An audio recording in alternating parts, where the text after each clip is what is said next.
За улсын хурлын гишүүн Жаргалангаас өчигдөр бас оюутлын нийлэлтэй сонсголтой холбоотой тодруулгыг авах гэж байна. Өчигдөр одоо эхний хурал боллоо. Оролцох ёстой гэрчүүдээс хэчнээн хувь нь оролцоо. Яг өчигдрийн хилэлцсэн асуудал ер нь хэр үр дүнтэй хилэлцсэн гэж дүгнэж байна. За оюут толгой хянан шалгах төр хорооны анхны одоо нээлттэй сонсгол өчигдөр болсон. За тухайн өдрийн сонсголоор бол Онтрегийн эзэмшиж байгаа тусгай зөвшөөрлөлтөд холбоотой асуудлыг авч хэлэлцэн.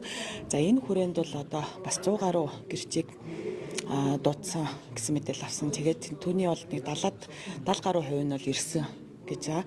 Тэгэхээр бол эрс бол харьцангуй сайн байсан гэж ойлгож байгаа. За тэгээд өчигдрийн сонсголтой холбоотойгоор бол бас тодорхой асуудлууд дээр бол нэгдсэн байр суурь гарлаа гэж харж байна. За тэр нь юу вэ гэхлээр Онтре дээр бол ингээд 2 тусгай зөвшөөрөл байдаг. Тэгээд энэ тусгай зөвшөөрлүүд нь болохоор оюут толгой бүлэг ордод бол хамаардаг тийм ээ. Тэгэхээр өөрөөр хэлбэл стратеги авч холбогд бүхий орд мөө гэдэг зүйл дээр бол ингээд нэгдсэн байр суурьнд хүрлээ. Хоёрдугаарт бол одоо Онтре бол оюут толгой хөрөнгө оруулалтын гэрээний аль нэг тал биш. Тийм учраас бол одоо бас тусгаалаа авч хэлцэх ёстой гэсэн асуудал дээр бас нэгдсэн байр суурьнд хүрлээ. Нөгөө талаас бол нөгөө оюут толгой Онтрегийн одоо хамтралын гэрээний хүрээнд Монголын тал бол оюутлогоогоор дамжуулаад оюутлогоо хийхийг агаар дамжуулаад Онтрегийн одоо эзэмшиж байгаа лиценз дээр байгаа 80% бол одоо бас өгөөжийг авах тэр боломж нь бол бас нэгдсэн байгаа гэдэг дээр бас нэгдсэн байр суурьнд хүрлээ. Тийм тэгэхээр бол өчигдрийн тухайд гэх юм бол яг Монголын талын хүмүүстэй одоо гэрээ байгуулж исэн хүмүүс үеийн одоо төрийн өндөр албан тушаал хашиж исэн хүмүүс за одоо их хуралд байгаа хүмүүс гэдэг юм уу тий одоо бүх талууд л ер нь бол яг энэ зүйлүүд дээр нэгдсэн байр суурьтай байгаа нь бол харагдлаа. Рио Тинтогийн тал болохоор бас арай өөр байр суурьтай байх шиг байна. Гэхдээ бол яг сонсголын үр дүн би бол хувьдаа юу гэж харж байна гэхэлэр нэгдүгээрт одоо иргэдэд мэдээлэл өгөх нь маш чухал байгаа тий одоо ингээд гэрээ байгуулагдаад 16 жил болцсон байгаа. За тэр хугацаанд одоо ямар алдаа оноо гарав тий ямар олд амжилт байв гэдгийг бол бид нар нээлттэй хэлэлцээд яг тухайлсан асуудлууд дээр бол нэгдсэн байр суурьтай одоо нэгдсэн ойлголтуудад хүрнэ гэдэг бол маш чухал байгаа. Тэгэхээр Онтрегийн тухайд гэх юм бол тодорхой асуудлууд дээр бол бас тодорхой мэдээллүүд нь бол нэгдсэн байр суурьтайгаар бол хилцэгдлээ гэж харж байгаа. Оюутлын компани шинээр томилогдсон гүйцэтгэх захирал хэрэв Онтре байгаагүй бол анхнаасаа одоо Тинто энэ хэмжээний хөрөнгө оруулалтыг хийхгүй сасаалаа бэлдэхгүй байх байсан гэсэн тайлбарыг бас өгч ирсэн тийм ээ. Тэгэхээр хоёр талд ойлголтын зөрүүтэй байгаа мó нэг бол анхнаасаа хөрөнгө оруулалтын гэрээг хийхдээ гадны хөрөнгө оруулалтыг татахын тулд Онтрeg одоо бэлэг гэх юм бонус нь одоо өгсөн тийм асуудал байгаа мó. За өчигдөр бол гэрээн дээр ажиллаж исэн баяр цог цайд тухайлах юм бол тий одоо Онтре бол хөрөнгө оруулалтын гэрээний аль нэг тал биш ээ тий гэсэн байр суурийг бол өөрөө илэрхийлсэнийг бас та бүхэн харсан. Тэгээд тэр утгаараа ч тэр миний хувьд бол ямар асуултыг тавьсан бэ гэхлээр ерөнхийдөө Онтре дээр бол лицензүүд бол тусдаа байдлаар бол яваад байсан тий аль одоо 2000-ад оны их үеэс хойш тий 2008 онд болохоор Онтре оюутлогоо компанитай тухайн одоо Turquoise Hill компанитай бол одоо бас юм хамтралын гэрээ байгуулсан байдаг. Тэгэхээр 2009 онд та нар гэрээ байгуулахдаа нэг мөсөн энэ нөгөө Онтрегийн 2 лицензийг оролцуулаад гэрээ хийчихгүй яасан юм бэ гэдэг дээр бол хангалттай бас хариулт авч чадаагүй. Гэхдээ юу үнэн бэ гэхлээр ерөнхийдөө бол нөгөө нэг хөрөнгө оруулалтын гэрээг уншсан ч тэр Онтрегийн тэр тухайлсан 2 лиценз бол яг хөрөнгө оруулалтын гэрээгээр докторжуулсан татврын орчинд бол хамаарахгүй тэр 2 лицензийн хувьд бол тийм байдалтай байгаа. Нөгөө талаас бол одоо оюут толгой компани Рио Тинто одоо уулын ажлын төлөвлөгөөндөө бол Онтред хамаарж байгаа лицензийн талбайнуудыг бол байнга ингээд нөө хамаатуулаад яваад байдаг те тэзүүгээ ч гэсэн нэгдсэн байдлаар өгөөд яваад ирсэн асуудлууд бол байгаа шүү дээ те. Тэгэхээр бол яг энэ дээр бол одоо харин хөрөнгө оруулалт талтаа дахиад одоо хэлцээрүүд хийх ёстой гэж хараад байгаа тий. Тэгэхээр бол энэ хэлцээрүүд бол хийгдэх нь бол гарцаагүй нөхцөл байдал үүсэж ах шиг байна. Тэгэхээр тэр утгаараа бол Монголын талын оролцогч нар бол үн дээр бол яг нэг байр суурьтай байгаа нь бол надад бол олзуурхуштай санагдчихаа тий. Тэгээ хөрөнгө оруулалт талтайгаа бол хэлцээрүүдээ хийгээл явна. Дэлхийн талын бас төлөөлөл үзүүлэх зөвлөлийн гишүүдээр бас хангалттай хэмжээнд ажиллаж чадж гэнэ үү гэдэг дээр тий яг ер нь оюутлогоо хийхэд 34% эзэмших бас нэгэн үндслэл бол тус компани төлөөллийн удирдах зөвлөлд Монголын талыг төлөөлөхтэй одоо 3 хүн заавал байна гэсэн зүйлийг бол хувь нийлүүлэгчдийн гэрээнд тусгаад ингээд ороод явсан. Тэгэхээр тэр одоо жишээл Монголын талын хувь бол зөвхөн одоо нөгөө нэг ногдол ашиг авах гээд байгаа явдлаас гадна бас одоо юу гэдгийг компанитай холбоотой нэн чухал шийдвэрүүд тийм ээ тэр бүх зүйл дээр Монголын талын эрх ашигыг хамгаалаад сууж явах тийм одоо бас оролцох хэрэгтэй гэж хараад байгаа. Тэгэхээр тэрийг бол бид нар бол ерөөсөө мартаж болохгүй зөвхөн ногдол ашиг ч юм уу яриад байж болохгүй тийм ээ. Тэгэхээр бол нэгэнтээ ойдлогоо төсөлч юм бол Монголын газар нутаг дээр хэрэгжиж байгаа Монголын эдийн засагт одоо нэн чухал ийм төсөл байгаа учраас Монголын тал бол альва шийдвэрт ийм эрх үүрэгтэйгээр оролцох хэрэгтэй. Альва шийдвэр дээр бол одоо тодорхой байр суурьуудыг илэрхийлж хэвээр мэдээллүүдийг авчих хэвээр тийм ч учраас одоо тузын 3 гишүүн бол заавал байх хэвээр гэдэг энэ тузын гишүүний томилгоонууд ч юм бол бас маш их тийм одоо өндөр түвшинд хийгдэж ирсэн шүү дээ. Мэдээж хэрэг өнгөрсөн 16 жилийн хугацаанд тэр одоо тузад ажилласан бас олон хүмүүс байгаа тий одоо үеийн хүмүүс байгаа. За тэдгээр хүмүүс яг энэ үүргээ гүйцэтгэсэн үгүй юу гэдэг дээр бол бид нараас тусдаа ярих хэвээр. За тэр битгий хэл одоо Эрдэнэс оюут толгой компани бас оролцоо ямар байв те Монголын одоо 34%-ийг төлөөлж байгаа тэр компани бас оролцоо ямар байна гэдгийг бас ярих хэрэгтэй. Тэгжиж бид нар бас одоо энэ нөгөө гэрээний хэрэгжилт ерөнхий төслийн үр өгөөжийг бол айгүй бодитоор авч үзэх хэрэгтэй гэж харж байгаа. Тэгэхээр цаашлаад одоо энэ нөгөө хөрөнгө оруулагч талтай одоо энэ онтрегийн асуудлаарч гэдэг юм уу тий одоо маргаашийн яригдах одоо санхүүжилттэй холбоотой асуудал дээр дараагийн хэлцээрүүд явах дээр бас энэ тузын гишүүдийн эрх үүрэг дээр тодорхой асуудлуудыг бол бид нар бас тусгаж өгөх ёстой гэж харж байгаа. Сая бол жишээлх юм бол Арана дээр бол бас нэг дэвшилттэй зүйл гарсан шүү дээ. Одоо жишээл Аранагийн төлөөлөл удирдсан өвлөлд орж байгаа манай гишүүд бас вето эрхтэй байна гэдэг ч юм уу тий. Тэгэхээр бол энэ бол одоо Монгол улсын хувьд бол бас маш чухал тийм эрх байгаа.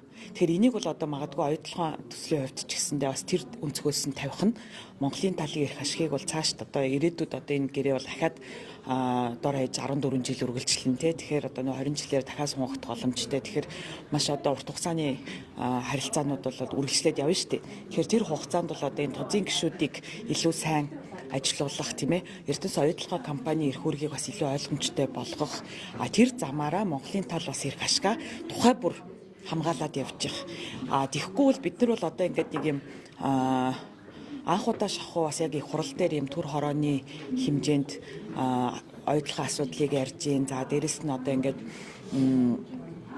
сонсгол хийж гин тийм ээ. Тэгжиж одоо 16 жилийн дараа одоо энэ бүх зүйлүүдийг бас одоо нөгөө иргэдэд нээлттэй байдлаар хилцэж эхэлж штэ.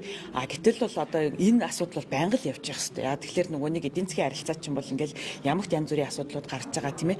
Тэгэхээр энэ нөгөө гэрээг бол тухай бүрт нас дүгнээд явжлах хэвээр. Тузын гишүүд бол тэр үүргээ гүйцэтгчлэх хэвээр. Монголын ард түмэнд бас мэдээллүүдийг өгөөл явж явах хэвээр гэж харж байгаа.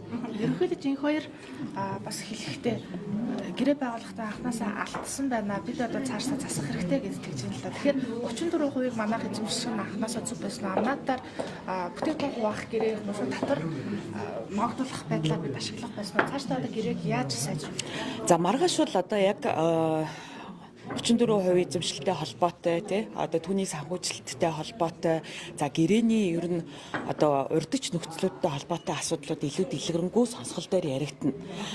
Тэгээд бид нар бол аливаа асуудлыг илүү тийм бүр юм уул суртаа үндсэлтэйгээр бас ярмаар байгаа юм тий.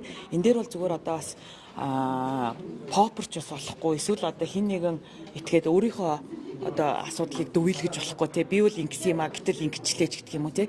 Одоо би бол төр хорооны гишүүний хувьд бол юу хүсэж байна вэ гэхлээр ерөнхийдөө өнгөрсөн хугацаанд мэдээж хэрэг алдаач гарсан олдж байсан. Тэгэхээр тэр бүгдийг бол ингээд юм юу байдлаар дүгнэе. Нэгэнтээ 16 жил өнгөрчлөө шүү дээ. Тэгэхээр тэр одоо нөгөө одооний өнөөдрийн өндөрлгөөс гэдэг шиг элдв янзын тухайн үеийн цаг зуурын юм одоо улс төрчлөлт интерес бас ангид байдлаар дүгнэе. За юун дээр нь одоо ингээд алдаа гарсан, юун дээр нь ололтууд байсан юм бэ гэдгээ бас дүгнэе гэсэн байр суурьтай байгаа да. Тэгэхээр бол 34% холбоотой асуудлуудыг маргааш илүү дэлгэрэнгүй ярина. Зөвхөн миний хувийн байр суурь бол юу вэ гэхлээр биднэрт бол маш олон одоо нөгөө нэг тийм боломжууд те одоо нөгөө нэг сонголт шийдлүүд бол тухайн үед бол байсан. За мэдээч хэрэг тухайн үед бол ингээд улс төрийн нөхцөл байдал гэдэг юм уу. За манай талын одоо бас арга туршлага гэдэг юм уу те бидний бас хэлцээрт орох одоо боломж болцоо гэдэг юм уу. Тэр байдлаар бол одоо ингээд нэг тийм хэлцээр хийгдээд явсан.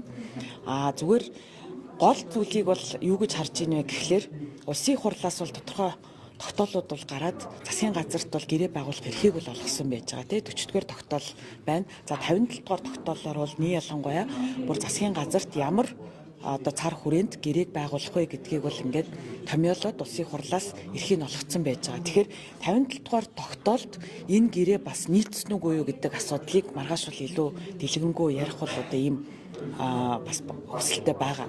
Яагаад вэ гэхлээр тухайн үед бол одоо 57-р тогтоолоор улсын хурлын гишүүдчдэр те бид нар бас протоколыг бас харж нэлээ тухайн үеийн хэлцүүлгүүдийг бол уншсан. За дээрэс нь зүгээр ер нь нийт ард иргэдийн хувьд ч тэр ер нь бол 34% бол одоо нөгөө манайхаас ямар нэгэн үр төлбөр тавихгүйгээр эзэмших ёстой тийм хувь хэмжээ байсан гэсэн зүйл одоо ер нь тийм л хүлээлт байсан шүү дээ. Тий. За тэгээд тэр асуудлыг бол илүү дэлгэрэнгүй ярмаар байгаа. Дээрэс нь хөрөнгө оруулагч тал хувь нийлүүлэгчдийн зээл гэдэг одоо бас маргааш яригдах гэдэг асуудал байгаа шүү дээ. Тэгэхээр хөрөнгө оруулагчийг бол хөрөнгө оруулна гэж үзчихсэн шүү дээ. Түүнээс биш нөгөө нэг оюутлага компани зээл олгоод бай гэсэн зүйл бас биш тийм ээ. Тэгэхээр гих мэдчлэн бас нөгөө нэг ямар нөгөө хүлээлтээс зурсан за магадгүй нөгөө нэг улсын хурлын 57-р тогтоолтой тогтоолоос зурсан ямар асуудлууд байна вэ гэдгийг бол маргааш илүү дэлгэрэнгүй ярьсны ар дээр одоо бас бүгдээрээ хэлэлцээд тодорхой шийдлүүдийг л гаргах хэрэгтэй гэж харж байна. Өчигдрийн тухайд бол ямар ч байсан онтрэ бол гэрээний тал биш тий. Тэгэхээр бол одоо нөгөө хөрөнгө оруулалтын гэрээний тэр нөгөө нэг доторын докторжуулалтын орчинд бол хамаарахгүй гэдэг шийдэл бол бас гарлаа шүү дээ Монголын талын хувьд бол. Тэгэхээр тэр бол одоо бас ололтол гэж харж байгаа.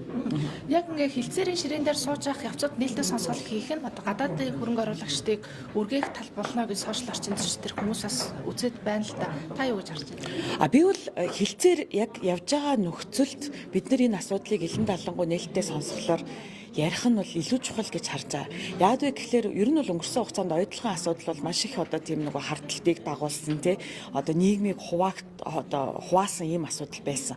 Тэгэхээр нэгэнтээ угаасаа бүх мэдээллүүд нээлтод яваад л байгаа учраас энэ дээр одоо бас нэг газар ялангуяа их хуралдын одоо ийм төр хорооны одоо ийм бүтэц зохион байгуулалтын хүрээнд бүгдээрээ ярилцаад тухайн үед ингээд оролцож исэн бүх хүмүүс нь өөрсдийнхөө байр суурьуудыг бас хилээд тийм ээ хөрөнгө оруулагч талч гэсэндээ яг тухайн үеийнхаа өөрсдийнхөө шийдвэрүүдийг тайлбарлаад ингээд явах нь бол хилцээрт бараг илүү эерэг дүр зураг авчирна гэж харж байгаа. Яагаад вэ гэхээр нөгөө хүмүүсийн хүлээлтүүдийг бас одоо нэгэн жигд болгох гэдэг нь шүү дээ.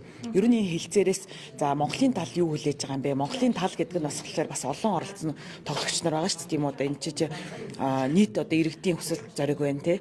Хүлээлтүүд байна. За одоо аж ахуйн нэгжүүдийн бас одоо хүлээлтүүд байна.